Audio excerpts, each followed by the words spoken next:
नमस्कार।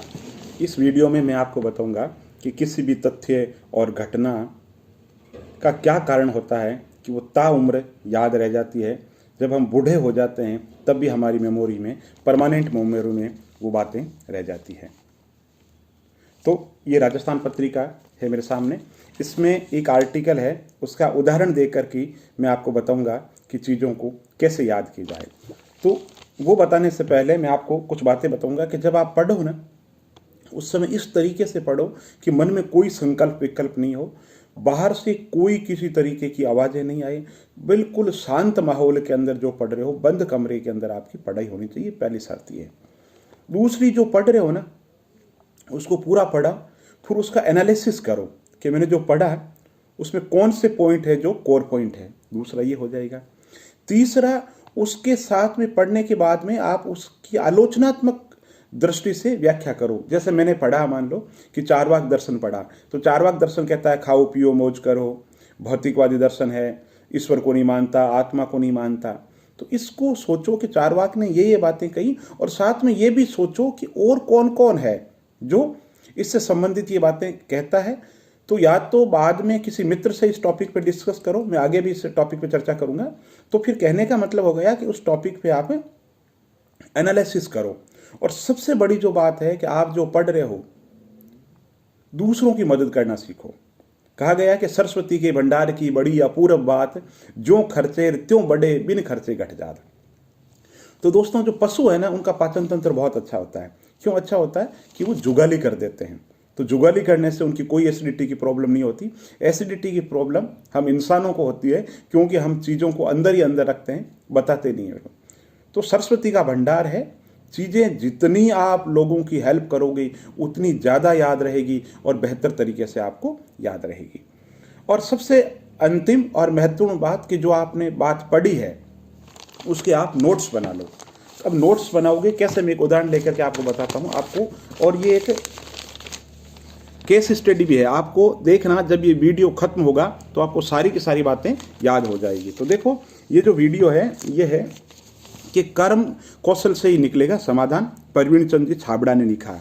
अब उन्होंने लिखा है कि जो भगवान महावीर है ना, वो आधुनिक लोकतंत्र के अनुशासता है, और उन्होंने ईश्वर को इतना भी स्थान नहीं दिया कि हम कुछ कह सकें। यानी दूसरे शब्दों में कहें तो उन्होंने मनुष्य को ईश्वर से सर्वोपरि माना।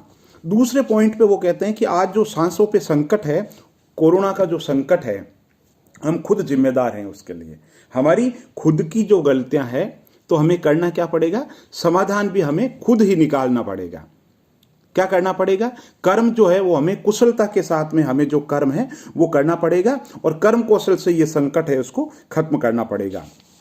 बाद में वो ये कहते हैं कि कोरोना का जो संकट है ना, वो अचानक नहीं है, हमारी खुद के कारणों से ये संकट है, उस कारण से हमारी प्रतिरोधक क्षमता खत्म होती जा रही है। और अंत में वो कहते हैं कि ये जो क्वारंटाइन नाम दिया, ये अकेलापन नाम दिया, ये महावीर जी स्वामी तो उस समय भी क्वारंटाइन ही थे, संसार में रहते हुए भी संसार की बुराइयों से दूर थे, ये कहते हैं। और अंत के अंदर ये छाबड़ा जी कहते हैं कि सम्यक ज्ञान, सम्यक दर्शन और सम्यक चरित्र जो है उनका पालन जरूरी है। तो अब देखो, वापस आते हैं वीडियो पे। हमने क्या पढ़ा?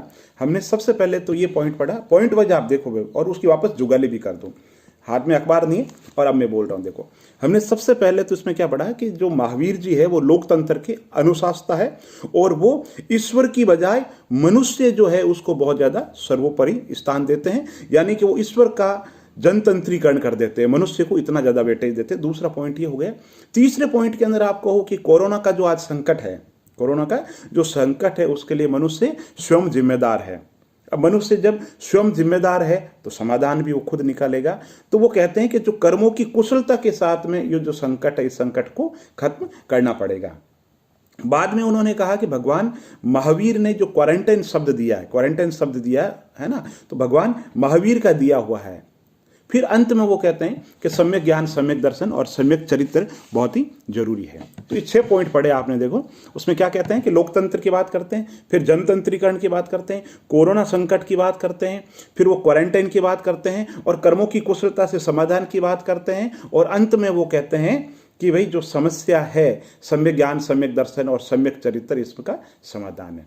अब ये देखो, ये जो पोर्शन है आपने पढ़ लिया, ध्यान से पढ़ लिया, औरों को भी बता दिया, जुगाली भी कर दी, नोट्स भी बना लिए अगर एग्जाम के पॉइंट ऑफ व्यू से तैयारी कर रहे हो तो।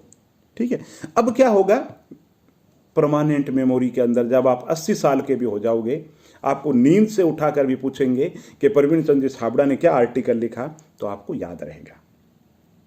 दोस्तों, आपने देखा होगा हमारे घर परिवार के अंदर भी जो बुजुर्ग लोग हैं, 80-80 साल के, 90-90 साल के हो जाते हैं, तो आज क्या खाना खाया ये पता नहीं होता, लेकिन जो परमानेंट मेमोरी है 40 साल की, 50 साल की, वो हार्ड डिस्क परमानेंट है। क्यों परमानेंट है? बहुत रुचि के साथ में पढ़ा, जब पढ़ा तो हृदयंगम कर लिया उन चीज़ों को, गहराई से चले गए उन चीज़ों के अंदर, आज भी उन चीज़ों को याद है।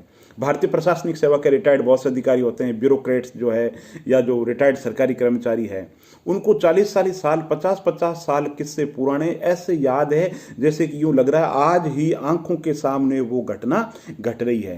तारीख और वार तक का वर्णन करते हैं, इस तरीके से करते हैं, तो हमें आश्चर्य होता है कि 90 साल की उम्र में इतनी इनकी मेमोरी कैसे है। तो परमानेंट मेमोरी है, और परमानेंट मेमोरी कैसे बनती है वो मैंने आपको बताया है। इस फॉर्मूले पे चलिए दोस्तों, आपको लगेगा कि आपकी याददाश्त में आमूलचूल परिवर्तन आया है। मैं मेरा बताऊं दोस्तों, मेरी कोई याददाश्त बहुत ज़्यादा नहीं है, एक साधारण औसत सा विद्यार्थी हूं मैं, लेकिन मैंने चमक उठी सन 57 में वो तलवार पुरानी थी, झांसी की रानी कविता, कन्हैयालाल सेठिया की कविता, राजिया के दोहे, जेठवा के दोहे, दुनिया भर की कहानियां आज भी मेरे स्मृति पटल पर वो की वो है।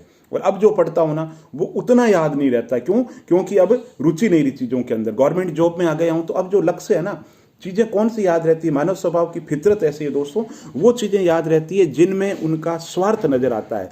तो आज हो सकता है मेरी मेमोरी इतनी नहीं हो, किसी परीक्षा के तथ्य के अंदर रुचि नहीं है, उतनी रुचि नहीं हो, ठीक है, जितनी पहले थी। तो सबसे महत्वपूर्ण बात है, जो भी घटना पढ़ रहे हो, जो भी तथ्य पढ़ रहे हो, जो चीज़ों को देख रहे हो, अच्छे तरीके से पढ़ो, उनका अच्छे तरीके से ऑब्जर्वेशन करो, उसमें रुचि विकसित करो, और किसी मित्र के साथ में, किसी परिचित के साथ में उस विषय पे परिचर्चा कर लो, तो वो आपकी परमानेंट मेमोरी के अंदर चला जाएगा।